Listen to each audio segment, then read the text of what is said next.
Good morning everyone, welcome back to my channel. আশা করি তোমরা সবাই খুব ভালো আছো আর সুস্থ আছো। বাজে এখন ঘড়িতে 9টা মতন, আর এখন থেকে ভিডিওটা শুরু করলাম। সকালবেলা ঘরের বাসি কাজকর্ম হয়ে গেছে, আর ওদিকে সকালের ব্রেকফাস্ট খেয়ে দিয়ে মিস্টার চক্রবর্তীও চলে গেছে অফিসে, আর এখন চলে এসেছি আমি আমার ঘরের কাজগুলো করে নেওয়ার জন্য। হাতে বাকি মাত্র আর 2টো দিন, আর এই 2টো দিনই জানো তো আমি থাকি ভীষণ ব্যস্ত। প্রত্যেকবারই যাওয়ার আগে এই 2টো দিনের সমস্ত কাজকর্ম কিন্তু আমাকে করতে হয়। যতই আগে থেকে কাজকর্ম এগিয়ে রাখি না কেন, যাওয়ার 2টো দিন আগে থেকে সব থেকে বেশি কাজকর্মের চাপটা থাকে। যাওয়ার আগের দিন পড়বে রান্নাঘরে গোছানোর চাপ। আগের দিনকেই রান্নাবান্না কমপ্লিট করে সমস্ত বাসনপত্র ব্যাগের মধ্যে ঢুকিয়ে একটা জায়গায় গুছিয়ে রাখতে হয়। আর পরের দিনের জন্য রাখতে লাগে অল্প কয়েকটা বাসনপত্র, কারণ পরের দিনকে দুপুর পর্যন্ত আমাদের খাওয়া দাওয়া করতে হয়। তারপর ট্রেনে করে যাব, যে সেই ট্রেনের খাবার নিতে হয়। তো সেই কারণের জন্য খুবই অল্প কয়েকটা বাসন আমি নামিয়ে রাখি।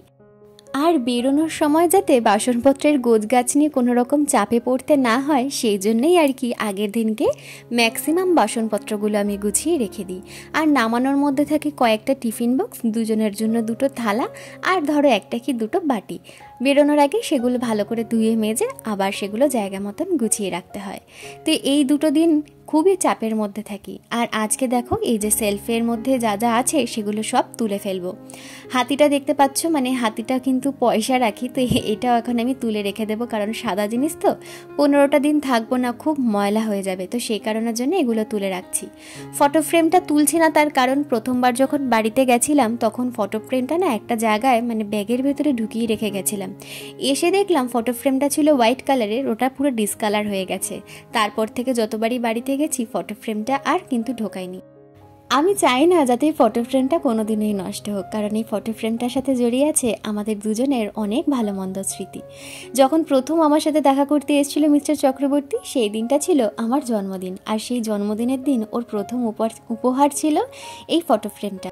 তারপরে যখন রিলেশনশিপে আসলাম, তারপরে আমাকে বলেছিল যে এই ফটো ফ্রেমটা কিন্তু যত্ন করে রেখে দেবে, আমাদের বিয়ে হলে বিয়ের 2টো ফটো এই ফটো ফ্রেমটায় কিন্তু লাগাবো। তবে বিয়ের ফটো আর লাগানো হয়নি, যেহেতু কলকাতায় থাকা হয় না, বিয়ের ফটোগুলো প্রিন্ট করানো হচ্ছে না, তো সে কারণের জন্য আর হয়নি। বিয়ের আগে আমাদের যে প্রি ওয়েডিং হয়েছিল, ওই বিয়ে আর প্রি ওয়েডিংয়ের মাঝে যেটুকুনি সময় ছিল, ওই সময়ের মধ্যেই মিস্টার চক্রবর্তী 2খানা ফটো প্রিন্ট করে এই অ্যালবামটার মধ্যে ঢুকিয়ে রেখেছে। তাই এই অ্যালবামটা আমার কাছে ভীষণ ভীষণ দামি। তো আমি অ্যালবামটা না কোনোভাবেই খারাপ হয়ে যাক চাই না, তো সেই কারণের জন্যে এরকমভাবে বাইরেটা বের করে রেখেছি।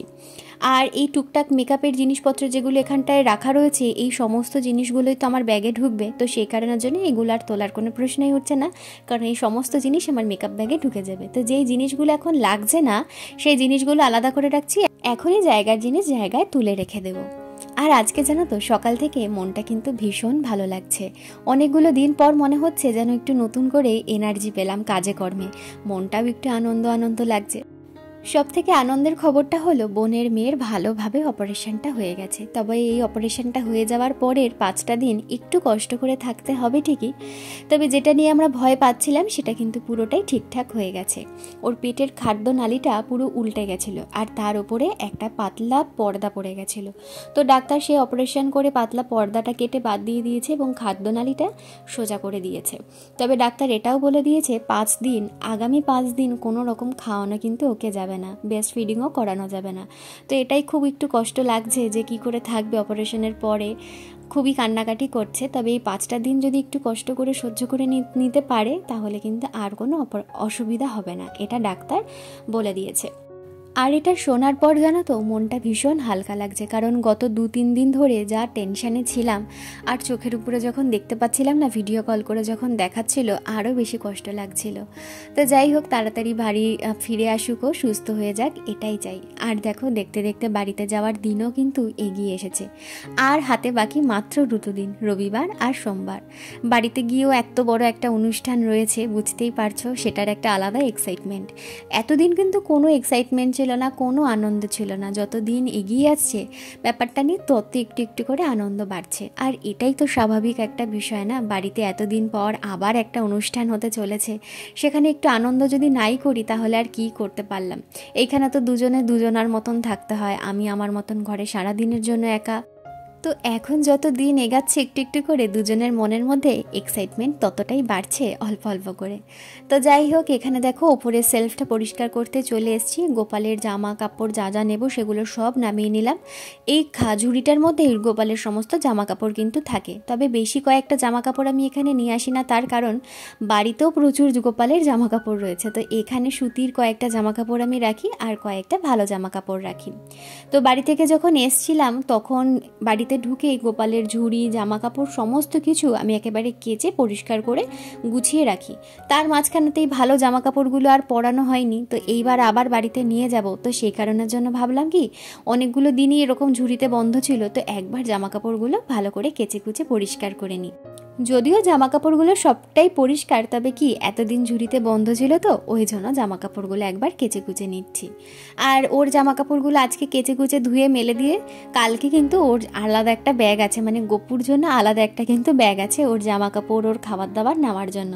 সেই ব্যাগে ওর জামা কাপড়গুলো গুছিয়ে নেব। প্রথমবার পুজোর সময় যখন বাড়িতে গেছিলাম তখন শ্বশুরমশাই ভালোবেসে দুটো ব্যাগ দিয়েছিল।